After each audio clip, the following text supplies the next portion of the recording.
કઈ રીતના ચાલશે? ચલાવી લેવાના છે?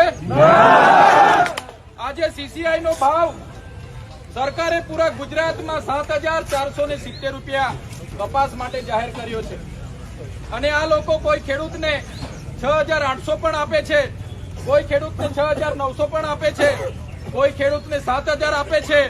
એમ કરીને પ્રતિ ક્વિન્ટલે 350 થી 400 રૂપિયા આ લોકો ઘરે બેસીને કમાય છે. એક ગાડી પર 10,000 રૂપિયા કમાય છે. રોજની 20 ગાડીઓ ખાલી થાય તો 2 લાખ રૂપિયા કમાઈ લે છે. આ લોકો વર્ષે દાડે કરોડોપતિ બનવાની લાઈનમાં આપણા ખેડૂતોનું શોષણ કરે છે. વેપારી ભાવે કપાસ લે છે અને સીસીઆઈ ના ભાવે ઉપર મોકલે છે. એમના કટિયા પણ તમે માંગીને જોઈ લેજો. સીસીઆઈ ના કટિયા આપણા નહીં હશે, એ બોટાદના હશે, જુનાગઢના હશે, ગીર સોમનાથના હશે. મોટા મોટા ખેડૂતોને કમિશન આપીને કટિયા માંગીને આપણો કપાસ વેપારી ભાવે લે છે અને સીસીઆઈ ના ભાવે ઉપર એ લોકો વેચે છે. તો આટલું મોટું શોષણ આપણું થાય છે.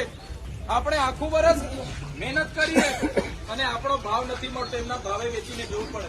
એટલી બધી દાદાગીરી, એટલી બધી તાનાશાહી આપણા ખેડૂતો સાથે થાય છે. ત્યારે આપણે બધાએ જાગવાની જરૂર છે, એક થવાની જરૂર છે. ત્યારે સાથીઓ, જે પણ ખેડૂત સાથે આ ઘટના ઘટી છે એનાથી અમે પણ દુઃખી થયા છે. સાથે પોલીસ અધિકારીઓ આજે 24 કલાક થયા, અમને હમણાં અડધા કલાક પહેલા ખબર પડી કે હમણાં ગુનો દાખલ કર્યો છે. પણ ગુનો એવી રીતના એમણે દાખલ કર્યો છે, ન જેવી કલમ ટેબલ પર જામીન મળી જાય એવો ગુનો દાખલ કર્યો છે. તો ક્યાં સુધી અમારે અમારા ખેડૂતોને આવી રીતના આવા લોકો બાંધીને મારે તો ચલાવવાનું છે? એટલે પોલીસ અધિકારીઓને પણ અહીંથી અમે બધા જવાના છે. એમના પીઆઈ પીએસઆઈ ને પણ કહેવા માંગીએ છીએ, આમાં તમે રાયોટિંગ પણ દાખલ કરો. 3 આરોપીથી ચાલવાનું નથી. વિડીયોમાં એટલા બધા આરોપીઓ મા બેનની ગાળ બોલે છે, જાતિ વિષયક ગાળ બોલે છે, એટ્રોસિટી પણ તમે દાખલ કરો. સાથે એમને મારી નાખવા સુધી માર માર્યો છે, એમને બાંધીને માર્યા છે. તો એ કલમ પણ અંદર દાખલ થવી જોઈએ. એટલા માટે જો આ લોકોને આ વખતે આપણે એક નહીં થઈશું તો આવનારા વર્ષોમાં બીજા ખેડૂતો સાથે પણ આવા બનાવો બનશે. કેટલાય બનાવો અહીંયા બન્યા છે પણ ક્યારે બહાર આવી નથી. પણ આ ખેડૂતનો તો વિડીયો બહાર આવી અને દવા પીધી ત્યારે આપણે બધા ભેગા થયા છે. ત્યારે મારા તમામ ખેડૂત સાથીઓને અમે કહેવા માંગીએ છીએ, અહીંયા અમે તમામ આગેવાનો ઉપસ્થિત છે. હું પણ એક ધારાસભ્ય તરીકે ખેડૂતના સમર્થનમાં આવ્યો છું. અહીંયા કોઈ પક્ષ પાર્ટી કે કોઈ સંગઠન કે કોઈ વ્યક્તિગત લડાઈ લડવા આપણે નથી આવ્યા. પણ આપણા ખેડૂત સાથે જયારે વારંવાર અન્યાય થાય છે, વારંવાર અત્યાચાર થાય છે, શોષણ થાય છે, ત્યારે આપણા ખેડૂતના ન્યાય માટે આપણે આવ્યા છે. સાથીઓ, આ આપણા ભાઈને જો ન્યાય આ પોલીસ તંત્ર આપવા નહીં માંગતું હોય, આ એફઆઈઆરમાં જેટલા પણ લોકો એમને મારતા હતા, મા બેનની ગાળ બોલતા હતા, જાતિ વિશે ગાળ બોલતા હતા, એમના પર આ એફઆઈઆરમાં એમાં નામ નહીં આવે. એ લોકો પર જે કલમો બાકી છે, રાયોથી માંડીને તમામ પ્રકારની એ કલમો જો નાખવામાં નહીં આવશે, આજે અમે એકવાર હમણાં જઈને પીઆઈ ને મળી લઈએ છીએ. અગર દિન 5માં જો આ પોલીસ તંત્ર યોગ્ય કાર્યવાહી યોગ્ય કલમ અંતર્ગત નહીં કરશે તો સાથીઓ, અહીંયા આજે તો 1000 લોકો આપણે ભેગા થયા છે, પણ હજારોની સંખ્યામાં ભેગું થવું પડશે તો 5 દિવસ પછી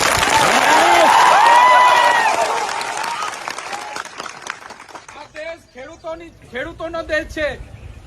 આ વસ્તી, આ વિસ્તાર આપણા ખેડૂતોની છે અને જયારે ખેડૂતો સાથે આવી રીતના બાંધીને મારે તો કઈ રીતના ચલાવીએ?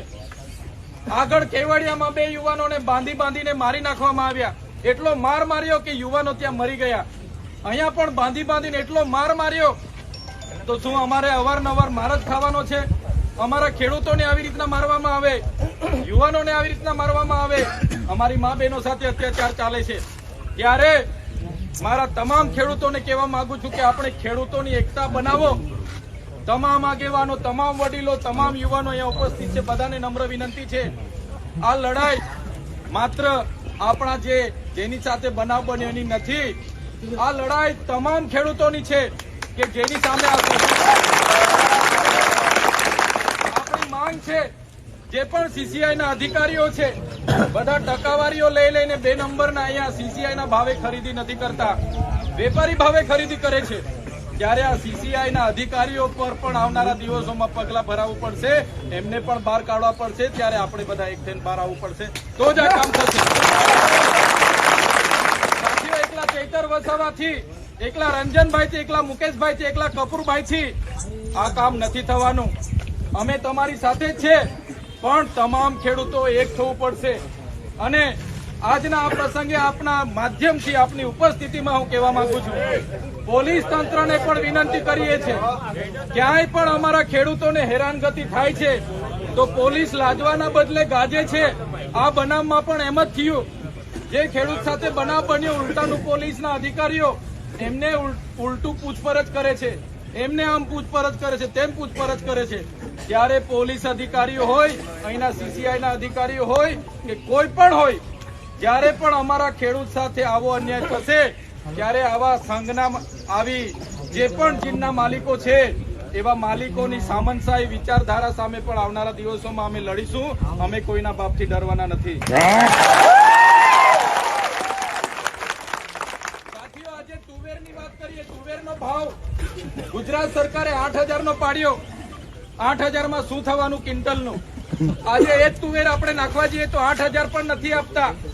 7,000, આજે 6,800 નો ભાવ બજારમાં બોલે છે. 8,000 તો દૂરની વાત છે, પણ એ જ તુવેર તમે 70 રૂપિયામાં વેચી જાઓ છો, અને એ જ તુવેર બીજા દિવસે તમારે દાળ લેવા જજો, તુવેરની દાળ, તો તુવેરની દાળ તમને 180 રૂપિયાનો કિલો આપવામાં આવે છે. 180 રૂપિયા તુવેર દાળ કિલો.